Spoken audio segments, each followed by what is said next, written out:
Welcome, everybody. Welcome. Welcome to the Cyber Policy Center's weekly workshop.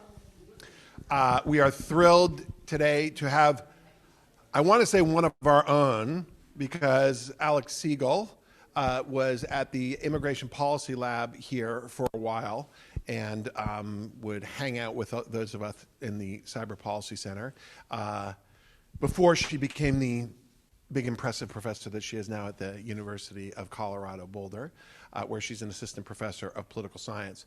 But Alex, in addition to this work she talked about today, she's done extensive work on social media in the Middle East, has done work and lectured in one of our classes on hate speech and sort of the difficulties of measuring and defining hate speech online. And is fluent in Arabic, Spanish, and now I've just learned is learning Indonesian. So that gives you a sense of her capacious mind. And so we're thrilled to have her come today to talk about her new work, an article that's just been accepted or is forthcoming, How Exile Shapes Online Opposition, Evidence from Venezuela. She'll talk for half hour or so, and then she and I will come here, and those of you online can put in questions into the Q&A, and those of you in the room can raise your hand. So welcome, Alex.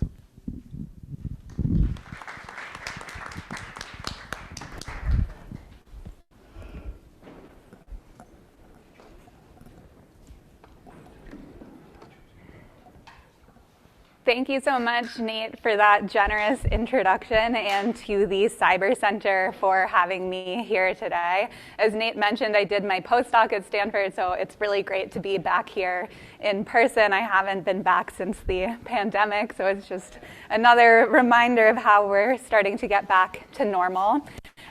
So this project is called How Exile Shapes Online Opposition, Evidence from Venezuela.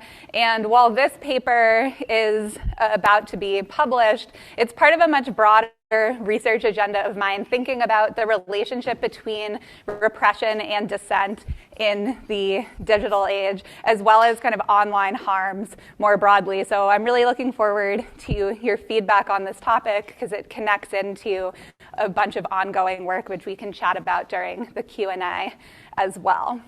And this is joint work with Jane Esberg, who's now at UPenn. So what is exile? Exile is the direct or indirect banishment of dissidents or suspected dissidents from their home country. And exile is actually one of the most common forms of repression that we see in authoritarian regimes around the world, but it's quite understudied in political science and also in migration studies as well. And exile is intended by regimes, right, as a strategy to limit opposition. But decades of literature has shown that activism often continues abroad once exiles settle in their new host countries.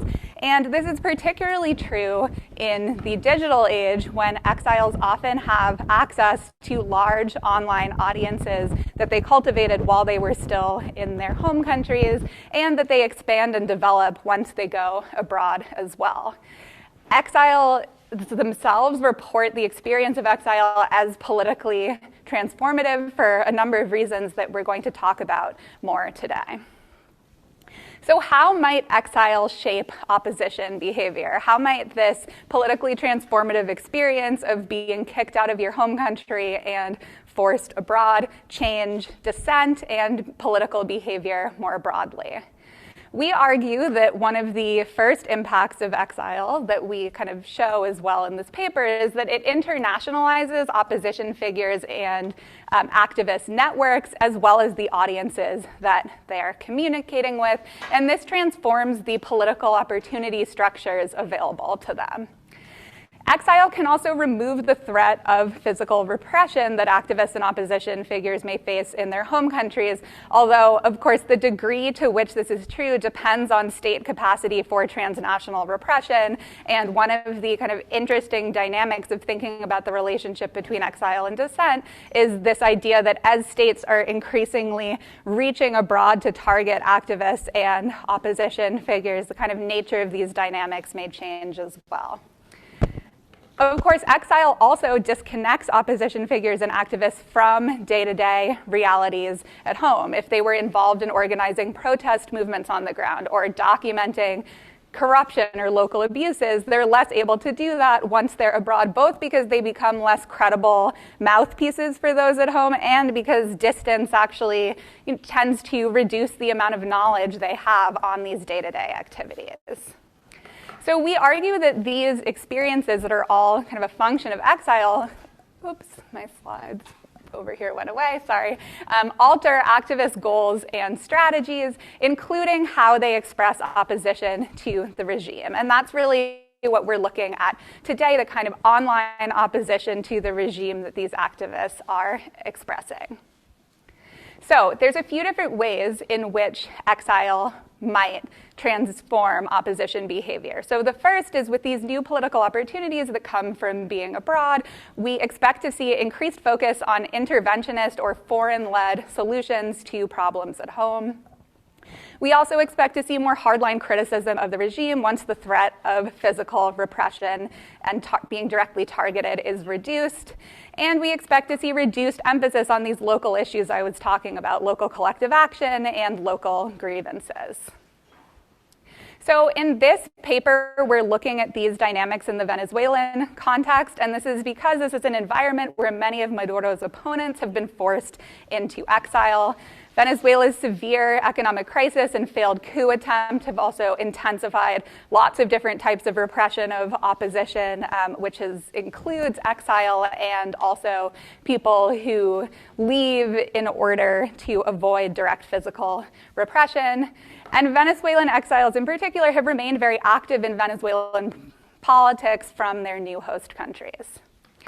Now, we're studying these dynamics on Twitter. I was joking with Nate before I started that this is probably the last Twitter paper I get to write where I don't have to reference the Musk takeover and talk about its impacts on these dynamics because this study was conducted a little bit earlier. But the reason we use Twitter data here is not just because it's easily publicly available to researchers, but also because in the Venezuelan context where there are severe restrictions on independent media, many opposition figures have done what one activist calls becoming your own media outlet, and Twitter has been the platform of choice for these elites. Twitter penetration in Venezuela more broadly is also pretty high. It's at 21%. As a point of comparison, in the US it's about 22%, although who knows now how those numbers may be shifting. So it's a platform that's used a lot by elites and also has fairly high penetration as well. So what data do we collect here? What are we studying? So we identify a list as comprehensive as possible of opposition activists. This includes opposition deputies from the Venezuelan National Assembly, opposition mayors, prominent opposition activists, and journalists. 95% of these individuals had active Twitter accounts at the time we were conducting our research. So there's 357 opposition activists in total, and 94 of them go into exile sort of over the course of the period that we're studying from 2013 to 2020. And I'll note that people go into exile for different reasons, and we work to identify the kind of things that sparked the exile of these individuals. Some were fleeing detention or directly forced out. Others were fleeing threats, and a much smaller group were in kind of self-imposed exile. And while in our main analysis, we're sort of treating all these types of exile as one event, we can also break this down and look at how it differs by type.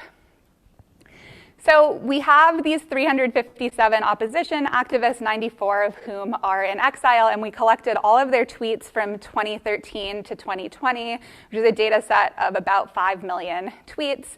We then classified these tweets according to whether or not they supported intervention, criticized the regime, or discussed local grievances and collective action, because these were kind of the areas that, where we had hypotheses about behavior change after exile. And the way we did this, and I'm happy to talk about methodological details more in Q&A if people are interested, is by using word embeddings and supervised machine learning. So we used word embeddings to develop dictionaries of relevant terms that are broader than just terms that we as the researchers might have identified, and then used a supervised machine learning approach to better understand the kind of directionality of the tweet. So not only does it mention foreign intervention, it's actually calling for foreign intervention, this kind of thing. To give you an example of what these tweets look like in practice, the foreign intervention tweets were focused on sanction, military intervention, and diplomacy. So one example might be a military intervention by nationals supported by foreigners would not be a setback from the current situation. The setback would be to let criminals continue to exterminate our population and to only confront them with nonviolence, #liberty or nothing. So we actually see a sort of surprising number of these tweets calling for direct military action or other kind of direct action by these individuals.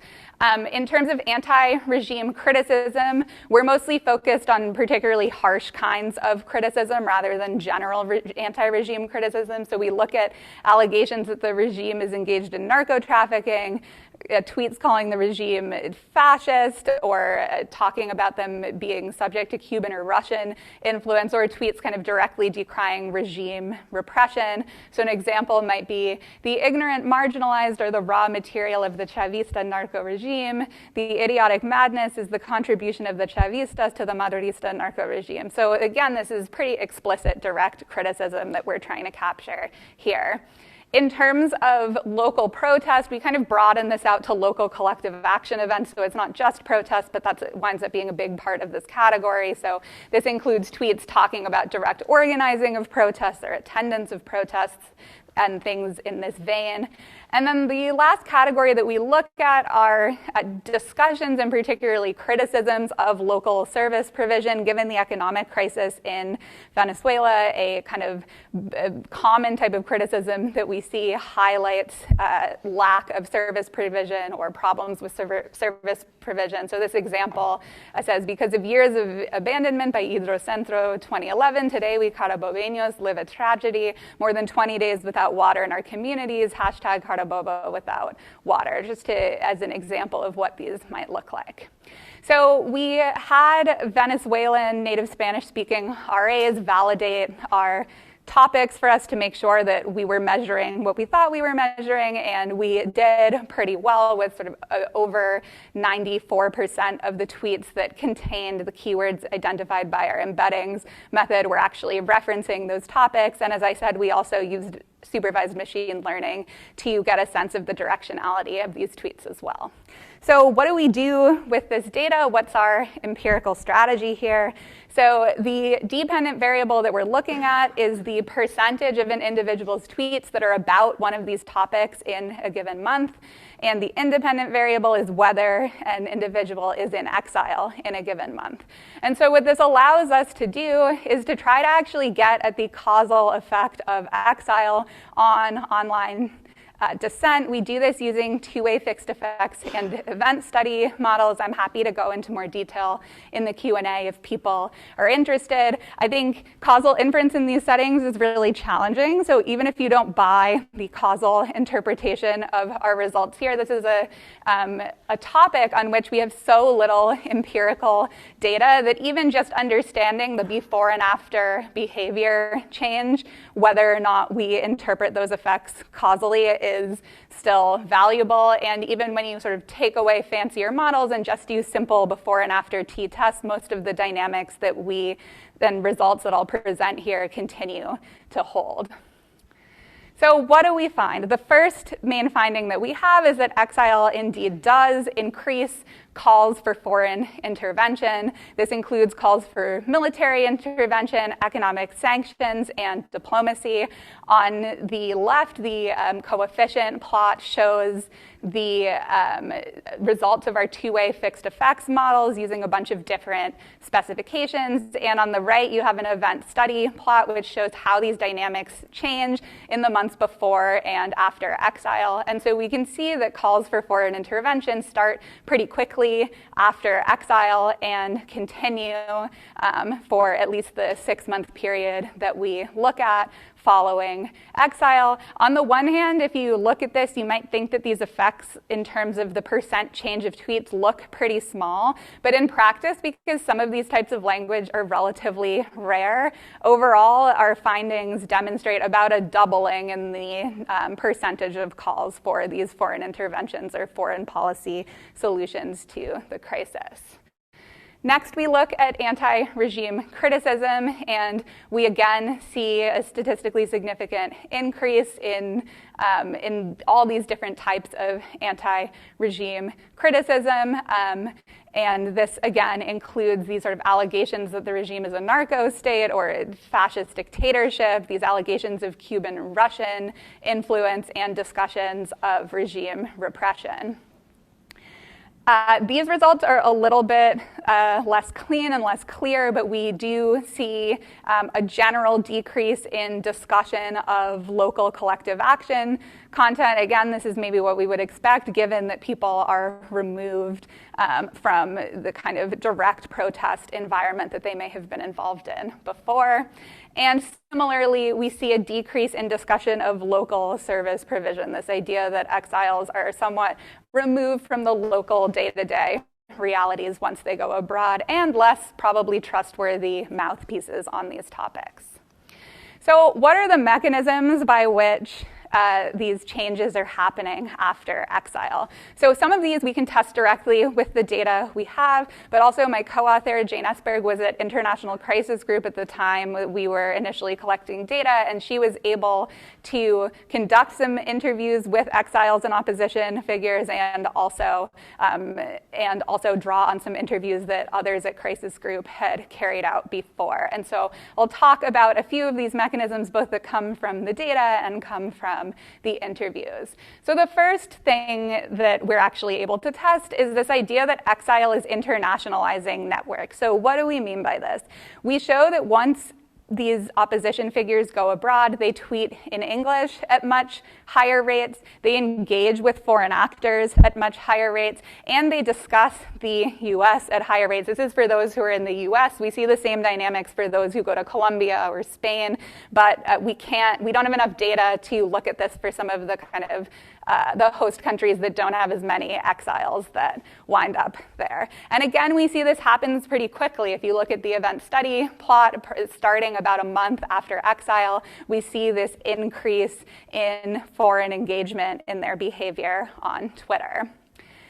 One of the mechanisms that came out of the interviews conducted at Crisis Group was this idea of exile and diaspora socialization for these individuals once they go abroad. So as one exile put it, to come up with an idea that's a little different, a little more centrist, is almost unacceptable. They scream comunista at anyone they judge as insufficiently anti-chavista, right? So this highlights the idea that once these individuals have gone abroad, they join a community of other exiles and members of the diaspora that may have more extreme policy positions than those that they might have advocated when they were still in their home countries. Another dynamic that came out of the interviews is just this idea that we have been discussing with thinking about the decrease in engagement with local dynamics of just being disconnected from the home country. So they say, you lose touch with reality, with all the political possibilities. Returning restored my vision a bit. It makes you realize that although in my case I wasn't radicalized, I did begin to adopt some of the ideas from there because of my disconnection from here. And on the one hand, we might think that this is obvious, right? That once people go abroad, they're automatically going to be connected from day-to-day realities on the ground. But something that I've been finding in some of my work in various Arab contexts is that this is not necessarily something that's going to translate across all contexts. So there's very interesting examples from Egypt and other parts of the Middle East of exiles that are directly kind of calling for protests back in their home countries and engaging with local activists both online and offline. And so I think one really interesting direction for future research here is understanding under what conditions are people actually disconnected from their home countries, and how does this vary by type of exile, but also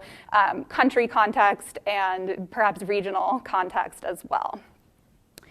The other mechanism that comes out here, which connects to what I was discussing before, has to do with just greater freedom of expression to criticize the regime. So one exile stated there, meaning outside of Venezuela, you're free to say what you want. This radicalizes you more. There's no political cost to doing or saying anything. Now, again, this might be the experience of some of these Venezuelan exiles who often moved with their entire families abroad, but we can think of a lot of settings where these dynamics might play out differently, right? So, an obvious example that's gotten a lot of attention is looking at the Saudi murder of Khashoggi and ability to reach across and target exiles living even quite far away from the home country. But then there's also this question of, what if your family is still at home? Under what conditions are there ways of still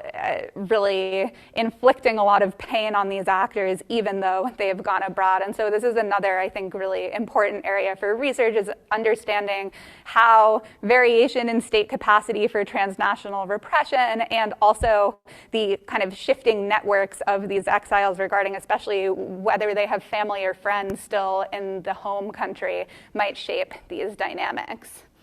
And then the kind of other mechanism that we find evidence for, which is probably obvious, but I think interesting to think about, is just the idea that exile is such a kind of caustic and life-changing experience where people are forcibly removed from their country, from those they love and care about. And so, one exile described how leaving is suffused in the bitter politics that forced us out, but just that there's a lot of anger towards the regime and resentment also that comes with leaving, even for those that hope to go back and engage in local politics again.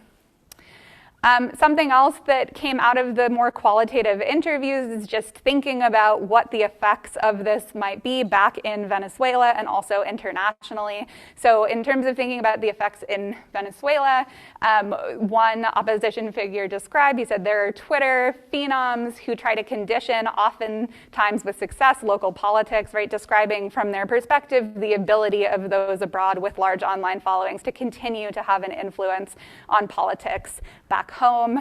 Another said, what's possible in Miami isn't possible in Venezuela. It does a lot of damage, right? So this idea that whether it's through socialization or internationalization of networks, new political opportunity structures, the kinds of policies that exiles are often calling for are not necessarily the policies that opposition figures back at home would be supportive of, and there's a feeling that they can be damaging. And I mean, with some of these, it's quite obvious, like, for example, calling for military intervention in your home country, but we can think about how even less aggressive policies might have negative impacts from the perspective of opposition figures and citizens back at home. When we think about this internationally, this paper is looking at 2013 to 2020, so the Trump administration is kind of covering a big chunk of this time period. As one exile put it, outside Venezuela, a reactionary fringe carries by far the biggest megaphone in discussions about policy toward our country, more concerned with defeating the enemy than with the actual lives of 28 million flesh and blood Venezuelans still living somehow back home. They continue to press yesterday's orthodoxies. So again, we've seen how also, depending on who's in power in the host country, the political opportunities look different and may then be more or less extreme. So to sum up what we've discussed here and what we found in this paper, exile fundamentally changes the content of online dissent. We see more calls for foreign intervention, more stringent anti-regime criticism, less discussion of local collective action, and less discussion of local domestic service provision and other kind of local level grievances as exiles become disconnected from realities on the ground at home. I think this work provides insight into the potential effects of one of the most common but still understudied forms of repression, particularly thinking about how exile may shape behavior in the digital age, again, when these individuals have a microphone and an ability to continue to voice their policy preferences to a large audience at home and abroad. And I think this work also taps into a broader literature highlighting the role of diaspora communities in shaping home and host country politics and thinking about the political opportunities that diaspora community members have and how they may or may not align with the goals of those at home. This also, of course, has more general implications for thinking about how authoritarian regimes can control information in the digital age. We talk so much these days about kind of digital authoritarianism and all the ways in which authoritarian regimes are able to use online tools for their own benefit, but we still continue to see actors, especially those who are influential figures offline, having these mouthpieces and ability to communicate in ways they couldn't before. I think when you do this kind of work, people often ask, why then does the regime do this? Why, what's the regime strategy behind this? And while our approach and methods and data don't enable us to speak to this directly, I think something that's important maybe to consider is it could be in the regime's interest if exiles are advocating these really hardline interventionist policies that then make it easy to discredit them among locals in the local population. So just because something's anti-regime or really harsh doesn't mean it's not still potentially in regime's interest. And so it's always useful, I think, when we're studying these dynamics to try to think about the incentives of lots of different actors. And it may just be that they have no control over it, but we can also imagine ways in which it might align with their goals and strategies. And then finally, with kind of all academic research, in some ways this kind of brings up more questions than it answers, and so I want to kind of make a call for future work in this space. I think we need a better understanding of how these dynamics might differ by regime type, both thinking about where people are leaving from and also the host country regime type. Ideology is also probably important here. The Venezuelan context is a very specific case. How might this look in environments where the main cleavage we're looking at is ethnic as opposed to kind of communist capitalist sort of cleavage. And then again, this idea that I keep bringing up about variation in state capacity for transnational repression. This is something that's constantly evolving and that we don't understand very well. And I think while in some cases exiles may feel safe to criticize the regime to whatever degree abroad, we shouldn't expect this to generalize uniformly. So thank you so much for listening, and I look forward to your questions.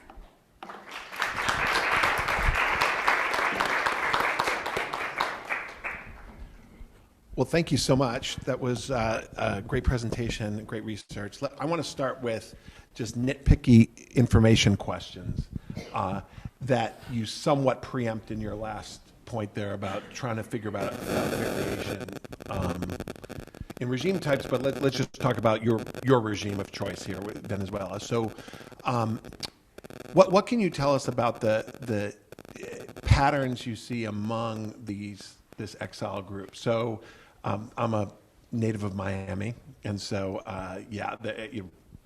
growing up there, know a lot about sort of the immigrant community from repressive regimes. So if you separate out U.S., I think you did this, right? Whether they're in the U.S., whether they're elsewhere, what does that tell us again?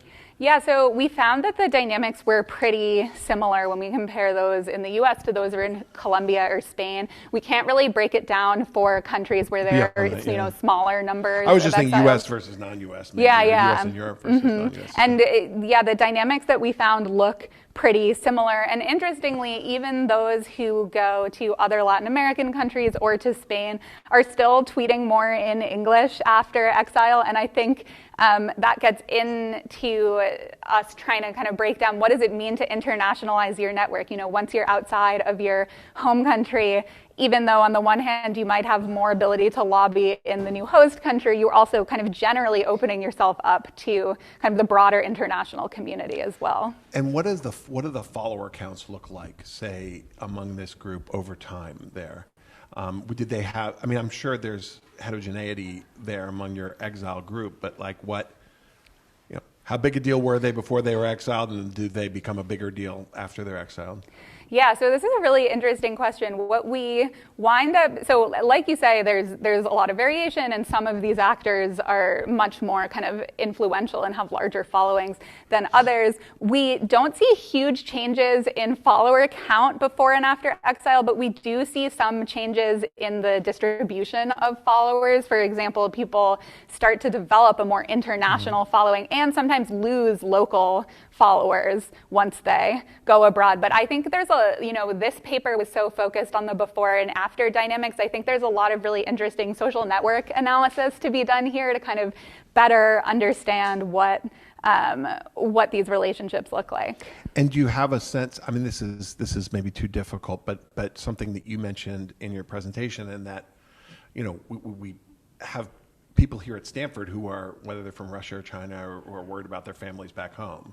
And I'm wondering if you have a sense of whether these exilees vary, in a sense, are they legitimately chilled because they're worried what's going to happen to their families there? Right. So we weren't able to collect kind of systematic data on this, but my understanding based on the interviews from Crisis Group is that a lot of these Venezuelan exiles did move abroad with at least their immediate family members, which is quite different than the dynamics I see often in the Arab world. For example, like I do a lot of work looking at Saudi online activism, and they're often activists who themselves are in Saudi prisons, but their relatives are abroad, advocating on their behalf, where there's sort of these clear divides just even within immediate nuclear family. And so what do you think, since you've studied so many different authoritarian regimes, is there anything here that kind of surprised you? I mean, I in some ways, I'm trying to draw you out on some of the work that you've done about other strategies to go after people online. So, Alex, along with our own Jennifer Pan, has written a great study looking at what happens when people in Saudi Arabia get jailed for stuff they write on Twitter. Does it have an effect on people like them outside of people like them in Saudi Arabia who are not in prison? And so sort of talk to me a little bit about the different strategies of authoritarian regimes and sort of what we learned from, say, that work and this work as to the successful modes of repression and what if you're advising an authoritarian, what do you tell them? Yeah. Sure. So, again, this is always the big challenge and question that comes up when you're studying these kinds of dynamics of, what are these regimes actually trying to do? What are they doing kind of accidentally that has unintended consequences? And it can be hard to say to some degree, but I would kind of generally think about a few different broad repressive strategies that we can use to categorize this sort of thing. So one is the repression targeted or is it indiscriminate? Are they targeting specific individuals, which we might see, in the case of arresting a high-profile activist or exiling a high-profile activist, or are they doing much more kind of indiscriminate campaigns of rounding up, hundreds of Twitter, Facebook users and throwing them in jail where people, especially in the international community, may not know who these individuals are. They don't necessarily have large followings, right? So this distinction of targeted versus indiscriminate repression, and then also is the focus on more physical forms of repression, whether it's arrests, even killings.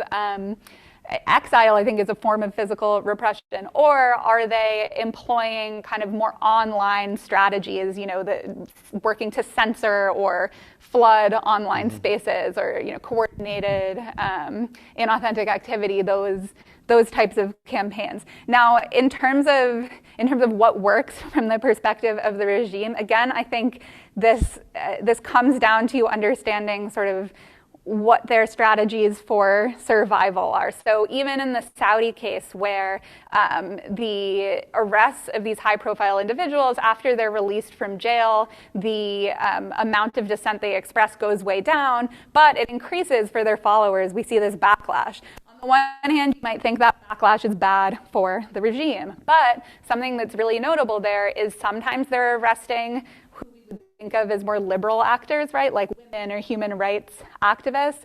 Other times they're arresting these ultra-conservative clerics with millions of followers. And so it maybe the strategy isn't about avoiding, dissent speech online at all. Maybe it's about dividing activists and angering liberals one day and ultra-conservatives the next to keep people from uniting in opposition. So it's almost like the more we learn about these dynamics, the more you can imagine ways in which things that on the surface feel like they'd be a big disadvantage for an authoritarian regime might actually play into their broader kind of strategy for long-term rule.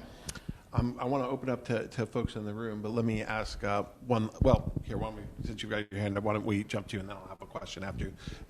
Speak really loudly, and then I'll repeat the question. Sure. I just had a philosophical question about your sampling strategy. Sure. So I just wanted to ask you about what your strategy were for identifying the Twitter handles of these opposition people, if you had kind of a systematic thing you did, or if you used a snowball sampling method of following their retweets and followers and so forth, or another way? Yeah, that's a great question. So in this case, because we wanted to start with kind of well-known opposition figures, we identified a full list of these individuals before we went about trying to find their social media handles, right? So we didn't know at the outset how many of these 357 people are going to be on Twitter in the first place. It turned out that 95% of them were, because in the Venezuelan context, Twitter is such a popular platform for elites.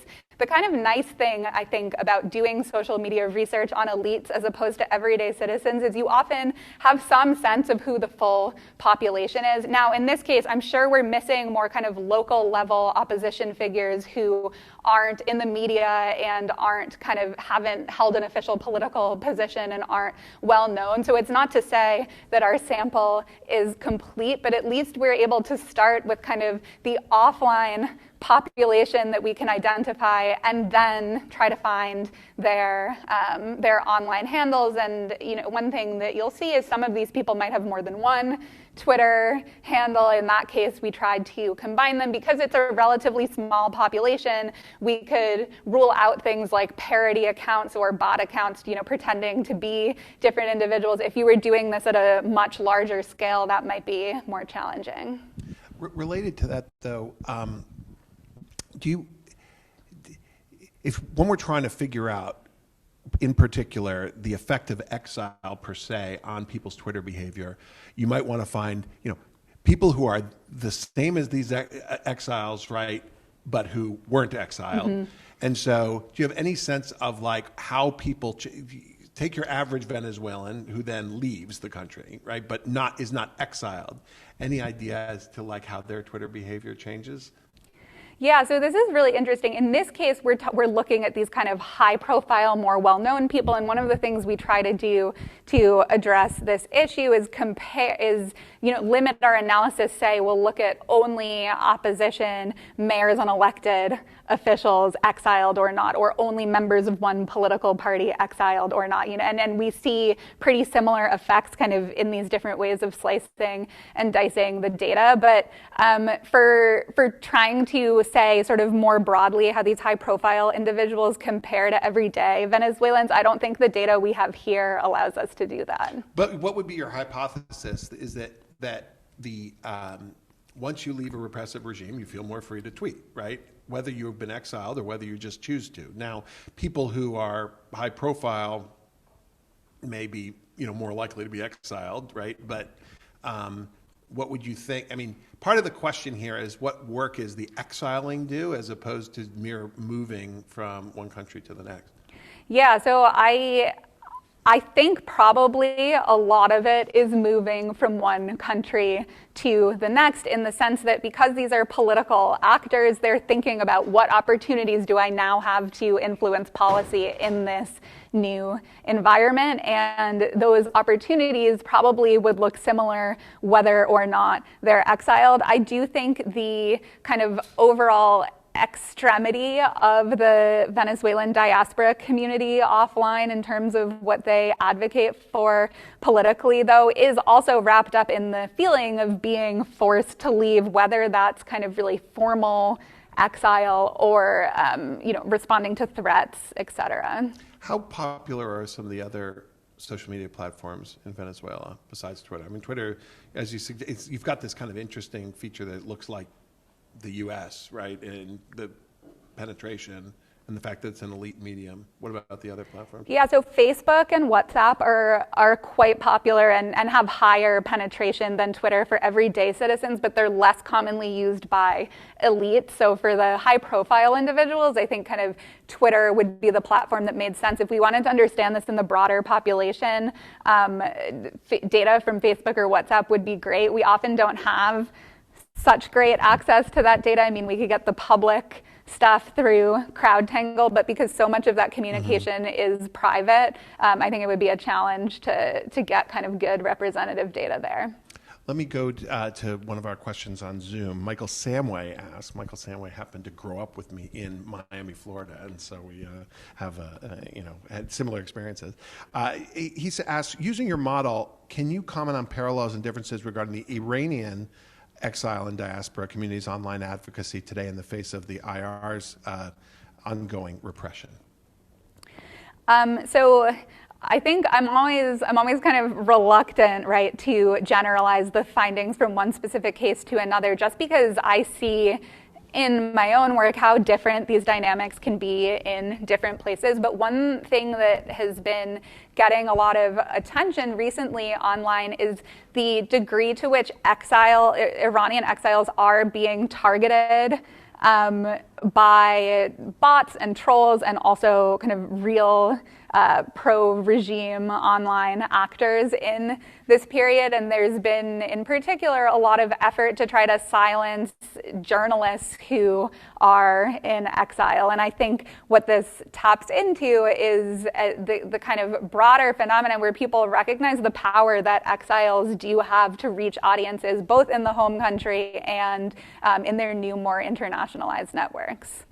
And I suppose that, obviously this places the platforms in a difficult position as to whether there are probably examples in your research of geofencing these dissidents out, right? Where there's some contemporary cases. I mean, India is, this most recent, last week, there's a big issue about takedowns of particular, say, BBC studies and things like that. But I would expect that there might be dissident speakers who are outside the country who then get filtered out in country. Yeah, so I think that happens to a degree. I also think that repressive regimes often try to kind of exploit platforms' terms of service and content moderation strategies to their own ends, right, by accusing dissidents, whether in country or outside the country, of spreading harmful content, spreading disinformation, spreading hate speech, this kind of thing, and trying to sort of use the types of rules that we create for what we view as sort of positive forms of regulation to silence dissent. So that's definitely an issue as well. Daphne. I'm curious whether you observed or could speculate about the role. I'm curious whether you observed or could speculate about the role of coordination between dissidents who are still inside the country and dissidents who have left. Certainly my experience leaving a big company was suddenly the people still there had a bunch of things they wanted me to say. So I can imagine there would be a similar dynamic.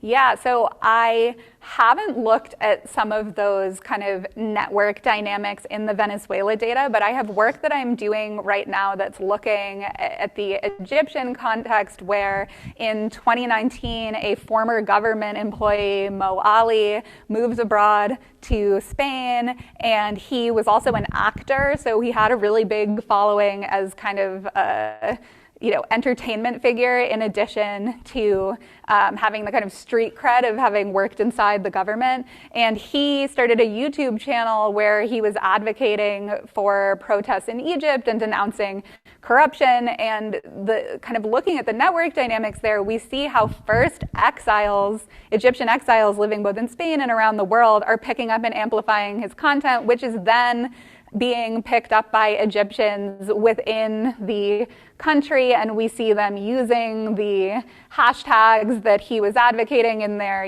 protest placards on the street. Of course, this is a setting where causal inference is really hard because what's the counterfactual? Like if this one guy, Mo Ali, didn't exist, but still we kind of descriptively trace these dynamics. And I think exiles play this really important bridging function between people outside the country who may have more freedom and more resources and those still on the ground. Yeah, in the back.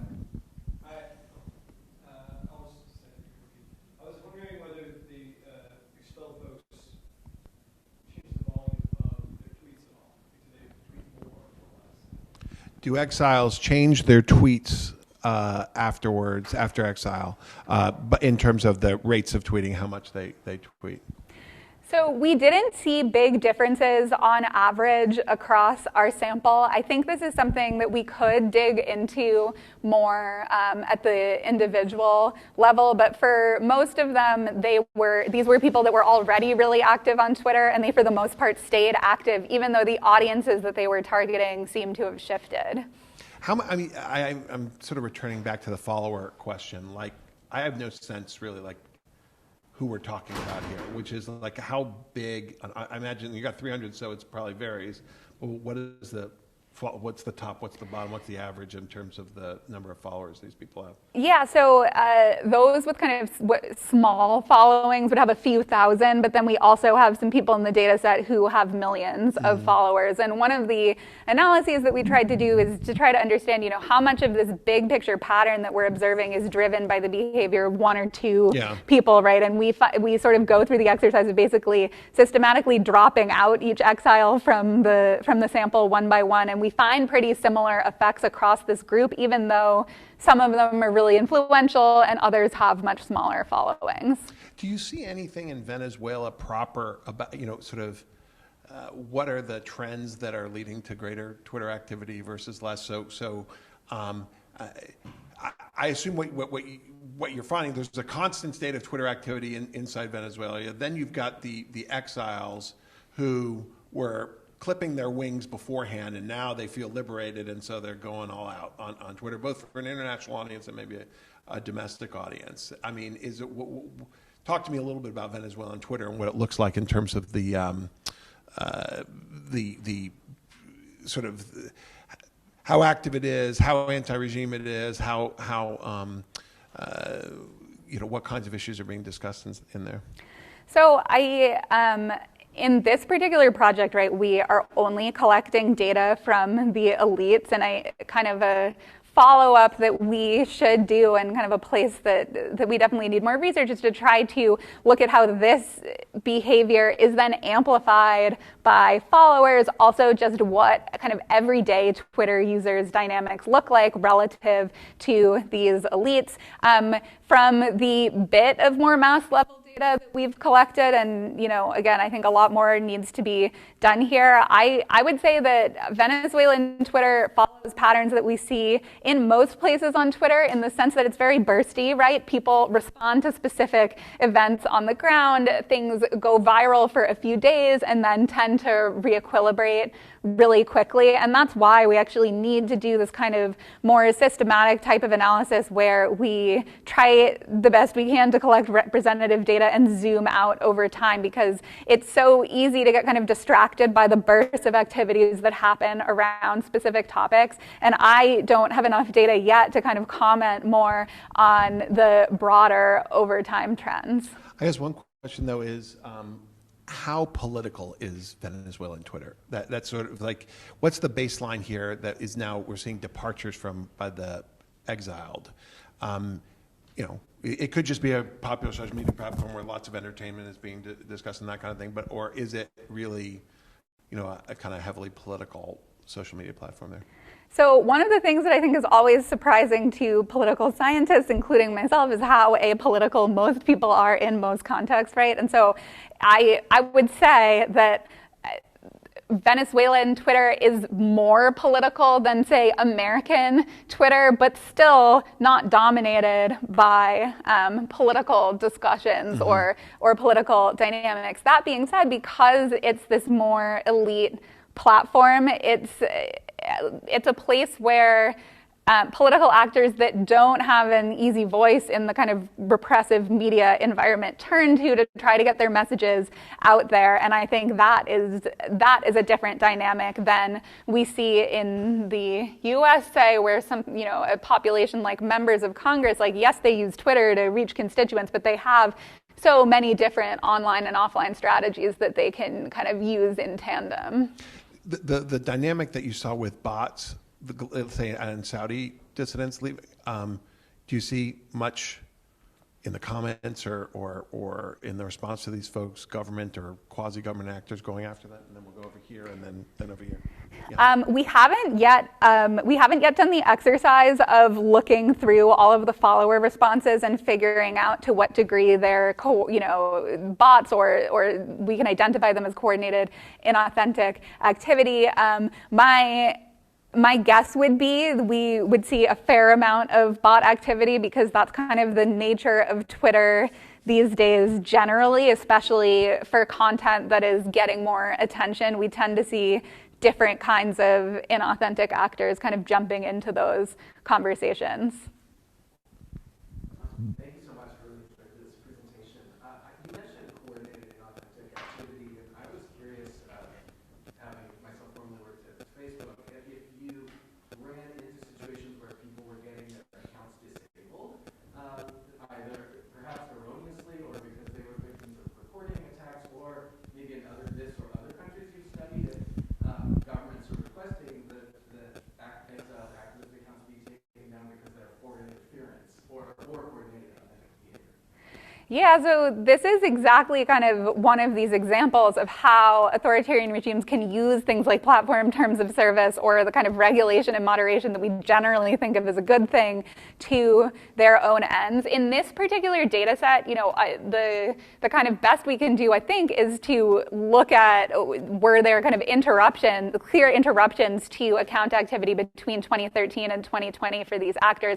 And we don't see a lot of evidence of that here in the Venezuelan case, somewhere where there's been a lot of kind of anecdotal reporting on this, and I am kind of in the process of trying to do some more systematic data collection, is around Palestinian activists and civil society members who often see their accounts disrupted, and they're typically labeled as engaging in extremist activity, although a lot of them I think would be, from at least like a political science standpoint, classified as pretty mainstream political actors. And what's especially challenging there is the kind of reason your account gets banned changes the likelihood that you can come back online again, right? And so if you're banned for extremist activity, it's much more likely that that'll result in a permanent ban as opposed to something more temporary. But I think this is an area that deserves a lot of attention kind of across context because, of course, reporting not just individual tweets, but accounts themselves can kind of cause all sorts of civil society figures and activists to lose access to their audiences for shorter or longer periods of time.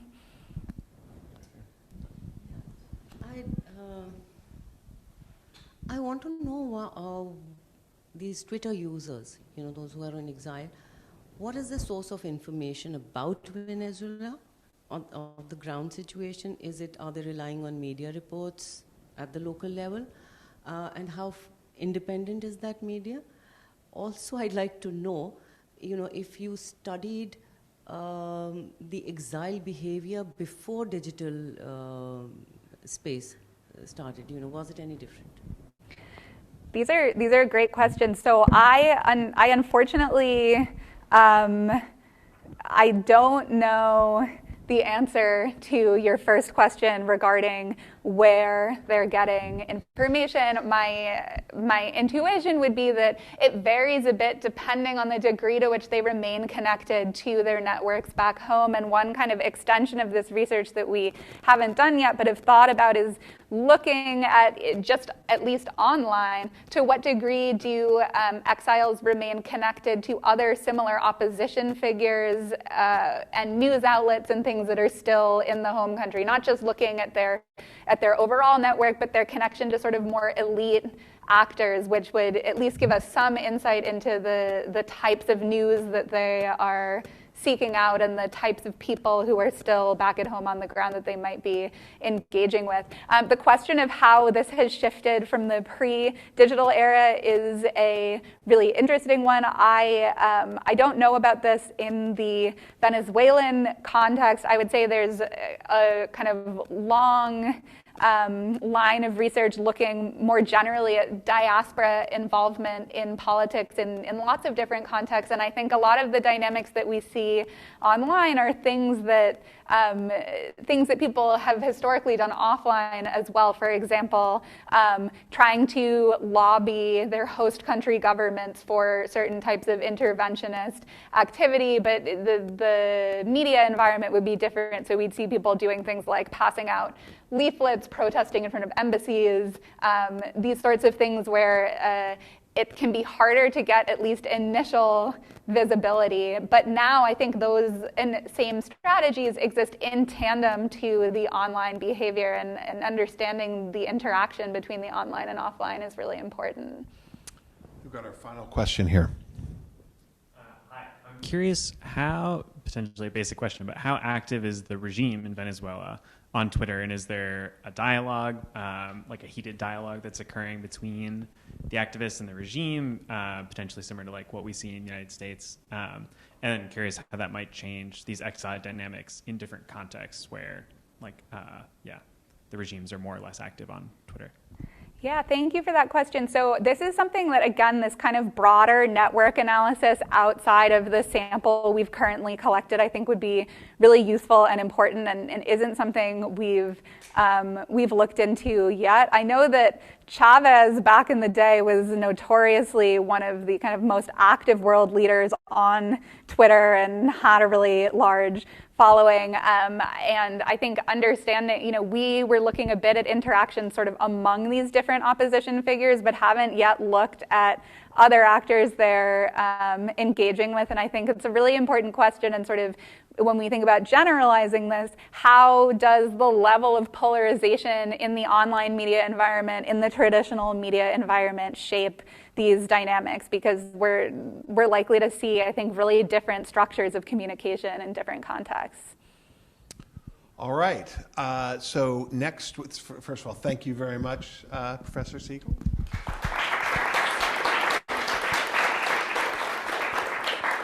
Next week, we've got David Lazar from Northeastern University, who's coming here. He leads, several giant social media projects, as well as some of the big COVID disinformation or COVID-related projects there. Huge NSF grant that he has there, and so please come back for that. And thank you very much. Thank you.